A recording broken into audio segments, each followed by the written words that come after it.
Assalamualaikum warahmatullahi wabarakatuh. Salam sejahtera untuk kita semua. Perkenalkan, nama saya Muhammad Nur Ihsan.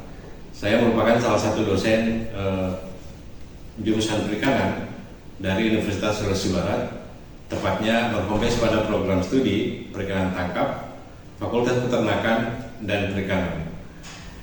Sebagai seorang dosen, saya memiliki kewajiban untuk melaksanakan tridharma perguruan tinggi, yang salah satu dharmanya adalah pengajaran.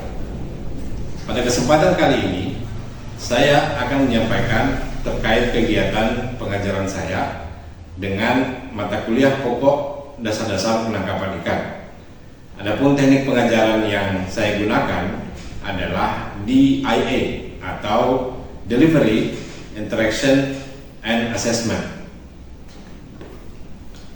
Sebelum saya menguraikan lebih jauh terkait teknik pengajaran saya, pertama-tama saya akan menjelaskan deskripsi singkat terkait mata kuliah ini, kemudian luaran yang diharapkan, metode pembelajaran pada mata kuliah dasar-dasar penangkapan ikan.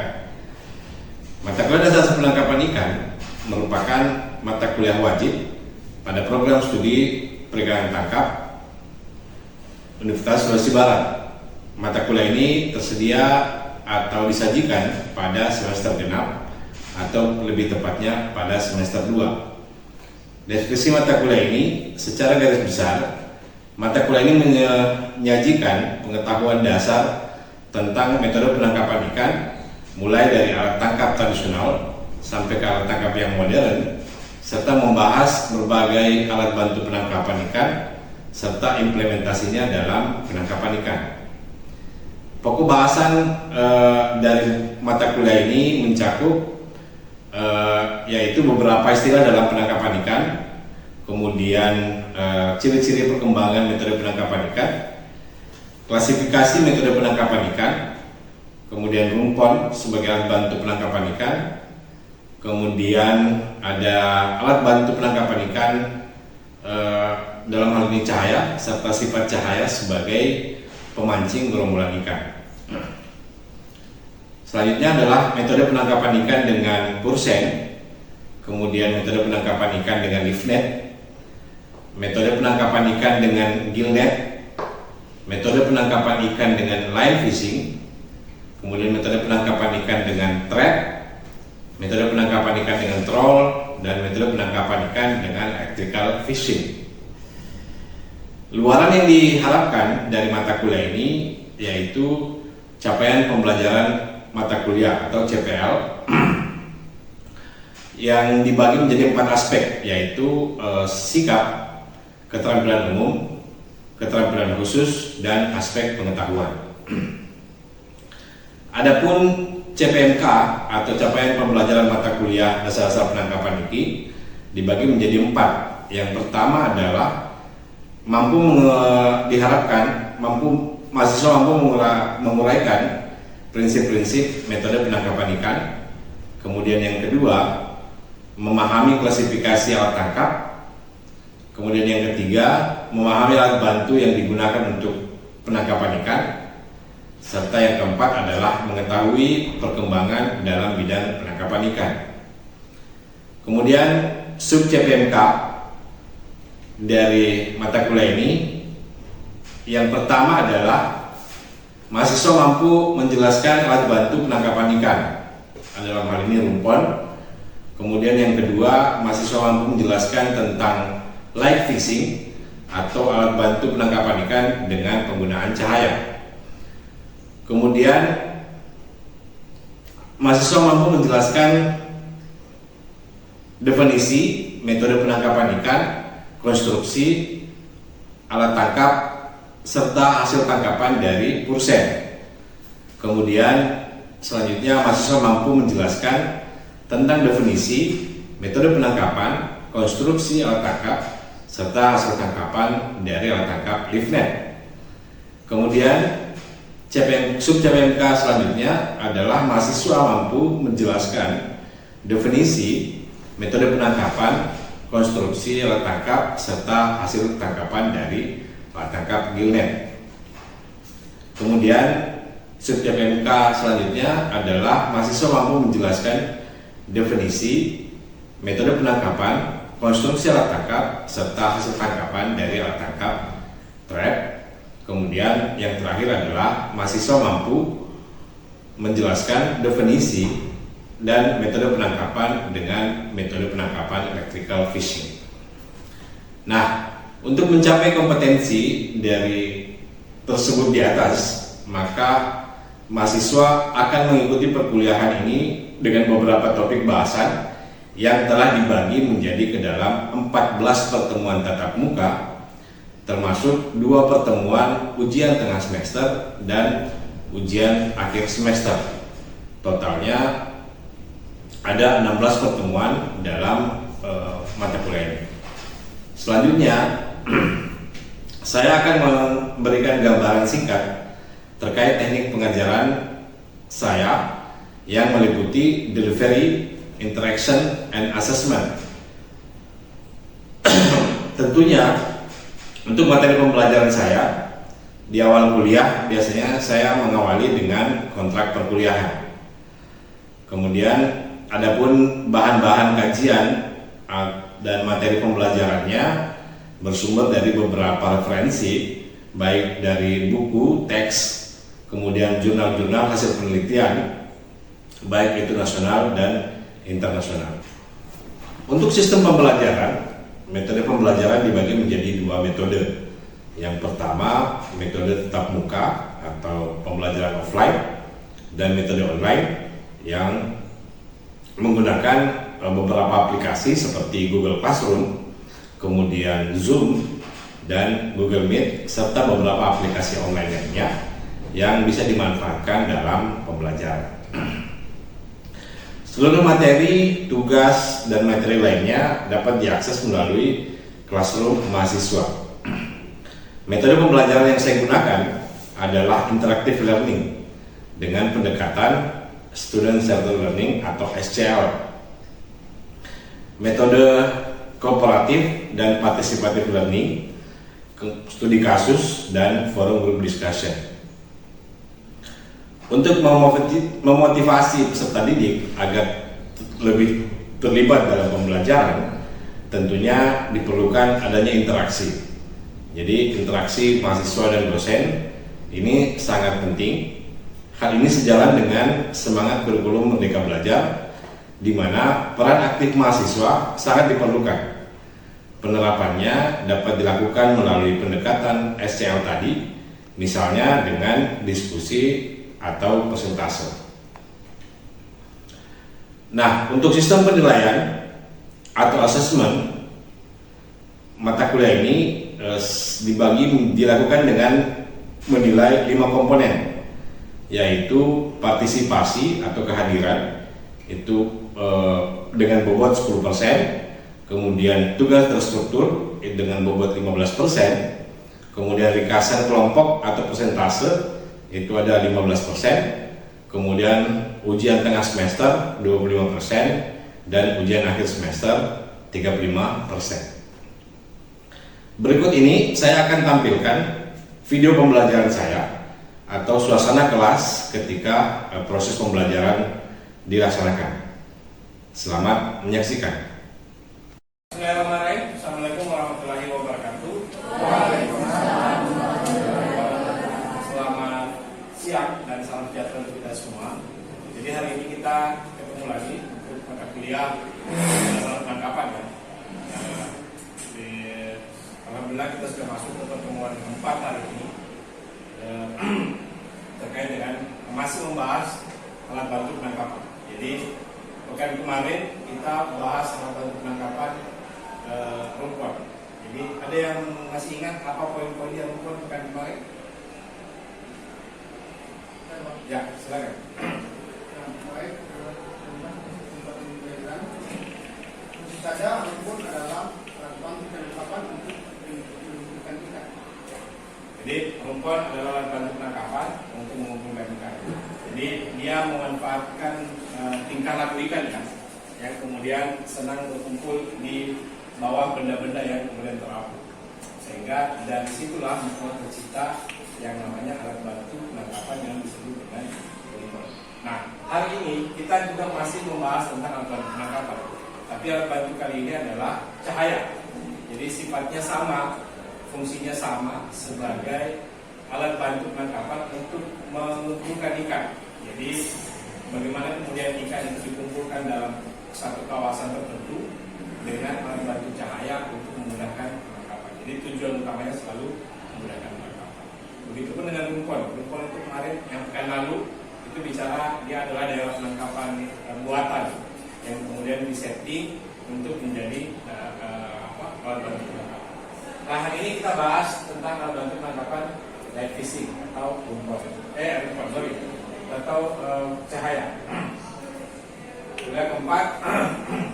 Nah, sebelum masuk ke materi, jadi tujuan pembelajaran hari ini adalah yang pertama dari setelah mengikuti mata kuliah ini atau mengikuti materi hari ini, mahasiswa diharapkan mau menjelaskan apa itu light fishing.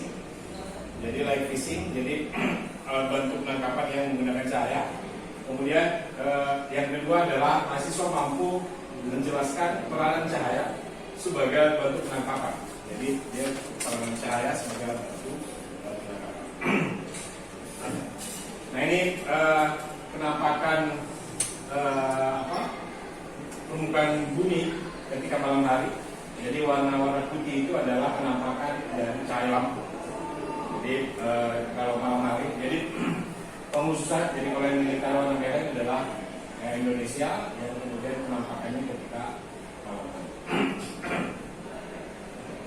Nah, cahaya, jadi sumber cahaya itu hanya ada dua, cahaya alami dan cahaya buatan. Ya, jadi cahaya alami dan cahaya buatan. Cahaya alami itu adalah cahaya matahari. Kemudian cahaya buatan adalah. Kenapa bulan tidak masuk sebagai cahaya alam? Coba, ada yang tahu kenapa alasannya kenapa bulan tidak masuk sebagai cahaya alam? Padahal kalau dilihat-lihat bulan itu ada cahayanya juga kalau malam. Ada yang tahu? Ya, silakan. Kenapa?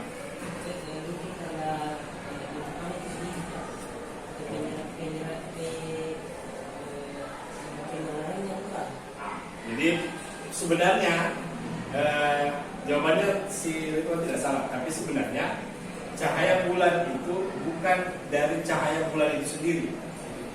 Bulan bercahaya akibat dari pantulan cahaya matahari. Jadi ketika secara teori ketika dia garis lurus maka disebut dengan bulan terang atau bulan pertama. Maka cahayanya kemudian akan cenderung lebih terang. Walaupun bulan kemudian kelihatan punya cahaya, tapi sebenarnya dia bukan faktor dari cahaya dari bulan itu sendiri. Jadi dia adalah pantulan cahaya dari cahaya. Nah, ini perkembangan metode penangkapan dengan menggunakan bantu cahaya. Jadi di Jepang ya, kalau kita berkiblat dengan teknologi penangkapan, maka kita selalu ke Jepang. Jadi di Jepang itu awal mula perkembangan cahaya digunakan sebagai alat bantu penangkapan adalah di awal tahun 1900-an. Di awal tahun 1900-an, orang-orang Jepang atau nelayan-nelayan Jepang itu sudah menggunakan cahaya sebagai alat bantu penangkapan. Kemudian berkembang ke Norwegia, kemudian Uni Soviet, sampai ke Indonesia di awal tahun 1950-an. Jadi awal tahun 1950-an Indonesia baru dan nelayan kita kemudian baru mengetahui atau mengenal alat bantu penangkapan dengan cahaya. Jadi mulai diintroduksi, mulai dipakai itu di awal tahun 1950. Nah, ini beberapa alat tangkap yang kemudian menggunakan umumnya banyak menggunakan cahaya sebagai alat bantu penangkapan. Jadi pada dasarnya semua alat tangkap itu bisa menggunakan cahaya sebagai alat bantu ketika dia beroperasi pada malam hari. Jadi penggunaan cahaya lampu untuk alat tangkap itu digunakan ketika beroperasi di malam hari. Jadi mau pancing mau gilnet, mau payang, mau bagan, mau pursen, itu semua umumnya menggunakan banyak menggunakan cahaya sebagai alat bantunya ketika dia beroperasi di malam hari. Karena kalau kayak kusen itu kan ada yang beroperasi di siang hari, ada yang beroperasi di malam hari. Begitupun dengan pancing ada yang beroperasi di siang hari, ada yang beroperasi di malam hari. Jadi cenderung penggunaan cahaya itu selalu ada persyaratan penangkapan di malam hari. Tetapi pada umumnya salah satu alat tangkap yang paling umum menggunakan cahaya adalah alat tangkap leaf net atau bagai. Karena memang target tangkapan utama dia adalah ikan teri. Nah, ikan teri salah satu cara paling gampang mengumpulkan ikan teri adalah dengan bantuan cahaya. Nah, ini perkembangan dari tahun 1950-an sampai sekarang. Jadi penggunaan cahaya sebagai pengikat ikan di Indonesia itu dimulai dari penggunaan api atau obor. Ya, jadi obor dulu pada awal tahun 1990-an orang-orang masih pakai di kapalnya itu masih pakai obor untuk sebagai sumber cahaya itu. Kemudian berkembang menjadi lampu petromax. Zaman saya kuliah dulu, saya masih sering dapat nelayan ketika praktikum ya. Praktik lapangan, kami masih sering dapat nelayan pakai petromax. Kalau zaman kalian mungkin barangkali sudah tidak kenal ini. Masih ada juga ya, kemudian kenal ya. Tapi memang di beberapa daerah mungkin masih ada yang menggunakan ini, tapi pada umumnya kemudian sudah mulai ditinggalkan karena faktor minyak tanah atau minyak itu kemudian sudah langka atau malah lebih mahal dari premium atau pertalite. Kemudian dari lampu petromax kemudian berkembang ke lampu pijar, lampu merkuri dan lampu fluorescent atau lampu lampu neon. Nah sekarang orang umumnya menggunakan lampu LED. Jadi banyak alat tangkap bahkan pusat itu menggunakan lampu LED karena sekarang teknologi berkembang. LED itu dengan watt yang lebih rendah itu kemudian punya cahaya yang lebih besar. Jadi dia minimal lebih hemat pada dayanya. Dia hanya butuh 10 watt perbandingannya dengan lampu pijar yang butuh pancaran 50 watt semua. Jadi sekarang perbedaan penggunaan lampu itu masih akhirnya didominasi oleh lampu LED. Nah ini pengaruh cahaya terhadap biota perairan atau biota laut. Yang pertama adalah terjadinya migrasi ikan vertikal dan horizontal. Jadi migrasi ikan, ada jenis ikan-ikan tertentu yang ketika malam hari mereka dari permukaan bawah itu kemudian naik ke permukaan atas untuk mencari makan. Ada juga jenis ikan, contoh ikan pelagis besar, cakalang, tuna, tongkol, itu mereka aktif di pagi hari. Jadi ketika malam hari mereka berkumpul di bawah lapisan permukaan, kemudian ketika pagi hari kemudian mereka naik ke permukaan untuk mencari makan. Sama seperti ikan demersal. Ikan demersal ketika siang hari itu mereka lebih banyak di dasar perairan. Tapi ketika malam hari mereka akan menyebar pada kolom di atas kolom perairan atau di atas permukaan untuk mencari makan. Ya. Kemudian yang kedua adalah migrasi harian zooplankton. Jadi zooplankton itu bermigrasi dari permukaan kemudian turun ke bawah kemudian naik lagi ke permukaan. Kemudian tingkah laku ikan hubungannya sama ikan-ikan yang senang sama cahaya. Contoh ikan-ikan paling kecil dari tembang, layang, itu tingkah laku utama mereka adalah senang atau tertarik secara langsung sama cahaya. Karena kemudian yang keempat adalah menjadi petunjuk arah migrasi bagi ikan. Contoh ikan salmon. Di beberapa hasil penelitian menyatakan bahwa ketika dia bermigrasi kalau mau bertelur, itu mereka hanya berenang di siang hari. Jadi mereka menggunakan cahaya matahari sebagai petunjuk arah aktivitas mereka untuk berenang. Nah, ketika di malam hari mereka istirahat di tempat terakhir tempat mereka bermukim, kemudian besoknya baru mereka kembali berenang menuju ke hulu sungai. Kemudian selanjutnya adalah pertumbuhan dan perkembangan ikan. Jadi tahu sendiri bahwa cahaya matahari itu mempengaruhi proses apa? Cahaya matahari mempengaruhi proses fotosintesis.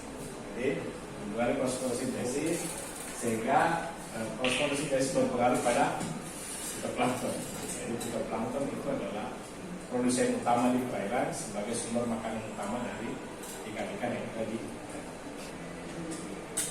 Nah ini menurut BPSDHS dia kemudian menggambarkan cahaya migrasi vertikal harian. Jadi untuk kelompok ikan-ikan A, B, C, dan E itu adalah kelompok ikan-ikan pelagis. Kemudian kelompok D adalah ikan-ikan yang demersal atau ikan yang hidup di dasar perairan. Nah, ikan pelagis itu ikan yang hidup di permukaan. Jadi kelompok yang pelagis tadi kelompok A, B, C, dan E secara umum bermigrasi ke lapisan permukaan sebelum matahari terbenam. Kemudian biasanya bergerombol di malam hari, kemudian menyebar di kolom perairan dan tenggelam ke lapisan yang lebih dalam pada saat matahari terbit. Sedangkan kelompok ikan demersal di siang hari mereka berada di dasar perairan, tetapi kemudian naik ke permukaan di malam hari untuk mencari makan. Sehingga dengan mengetahui aktivitas tingkah laku dari ikan-ikan ini, maka memudahkan kita untuk melakukan penangkapan, memilih metode penangkapan. Ya. Dan aplikasi di bidang penangkapan, penggunaan lampu pada malam hari untuk mengkonsentrasikan ikan pada area penangkapan, misalnya pada penggunaan leaf net dan ruset. Jadi penggunaan lampu sebagai alat penangkapan dimanfaatkan oleh alat tangkap leaf net dan ruset untuk membantu mereka mengkonsentrasikan ikan. Jadi fungsinya hampir sama seperti rumpon. Kalau rumpon dipasang permanen, kemudian dipasangi tomikat sehingga ikan senang berkumpul di bawah rumpon. Tidak ada rantai makanan, ikan-ikan kecil berkumpul, kemudian ada ikan besar datang berkumpul bermain di situ, kemudian lakukan penangkapan sebagai dalam penangkapan. Kalau cahaya itu mengkonsentrasikan ikan juga dalam area yang diinginkan, tapi dalam kisaran waktu yang kemudian lebih pendek, karena hanya berlaku pada malam hari. Kemudian efektivitas penangkapan dilakukan sebelum tengah malam, jadi maksimal protaksis untuk beberapa jenis ikan pelagis seperti teri, layang, dan tembak. Nah, kalau kalian ikut penangkapan di bagan atau di leaf net, biasanya kelompok spesies ikan-ikan yang tertangkap sebelum tengah malam dengan setelah tengah malam itu spesiesnya berbeda. Sebelum tengah malam itu ikan-ikan biasanya didominasi ikan teri, ikan layang, dan ikan tembak. Tapi setelah tengah malam atau menjelang subuh, biasanya ikan-ikan yang ada itu adalah ikan-ikan yang tertangkap seperti ikan kembung atau jenis ikan yang lain. Ya, silakan.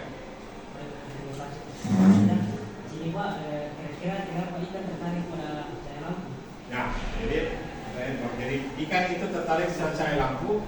Tadi di slide sebelumnya itu bicara tentang naluri. Jadi bicara tingkah laku, bicara naluri, bicara hubungannya sama ikannya.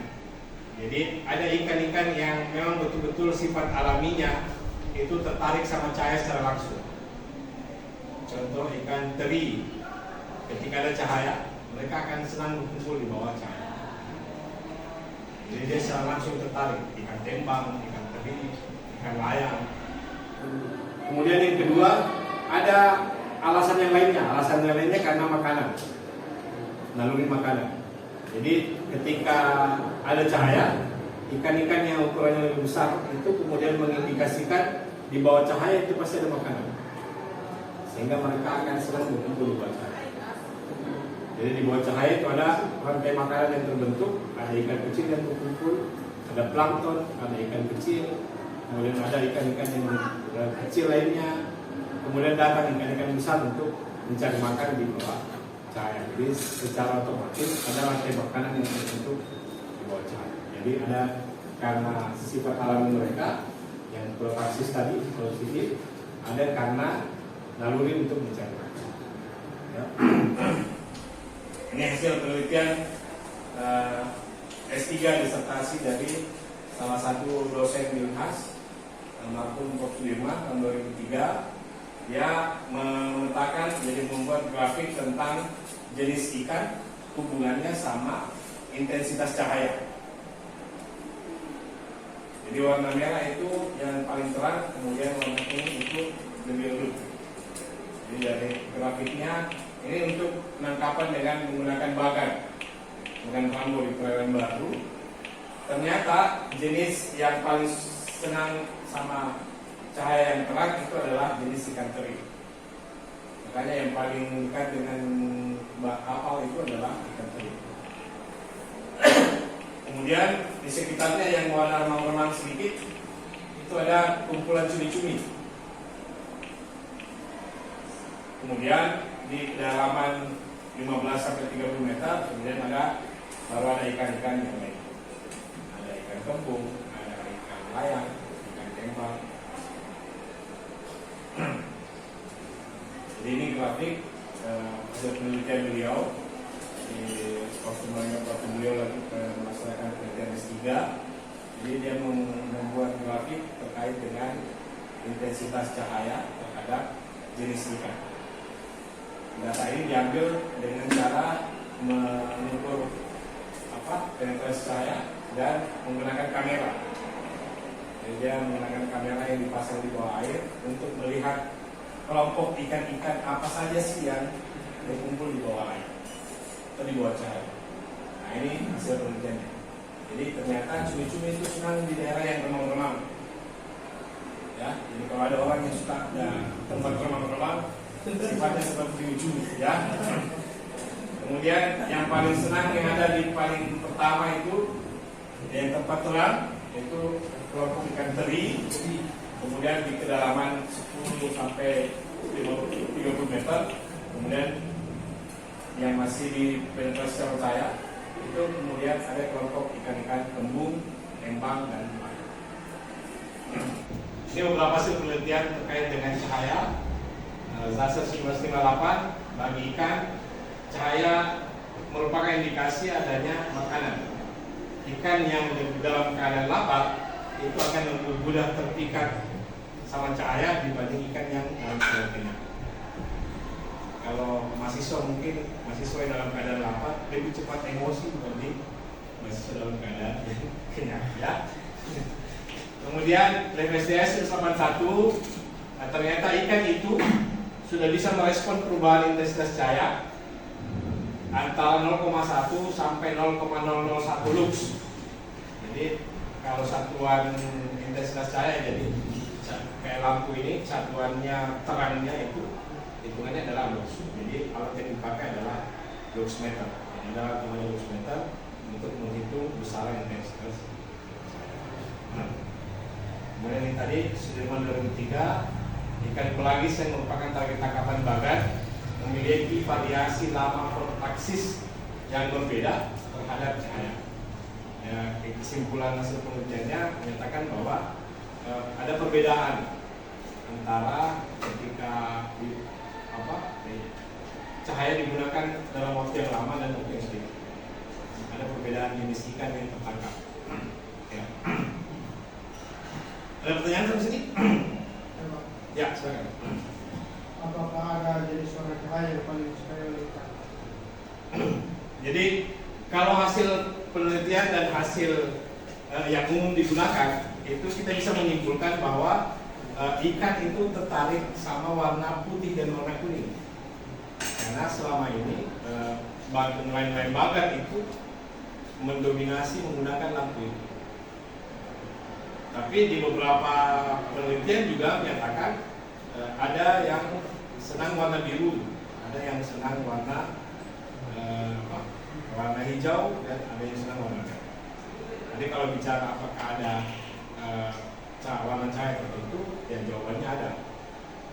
Karena itu yang kemudian menjadi alasan nelayan bagan memilih warna lampu kuning untuk lampu fokusnya dan putih sebagai lampu pemikatnya, lampu pemandu.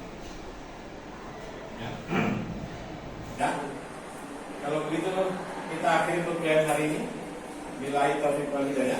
Assalamualaikum warahmatullahi wabarakatuh dan terima kasih.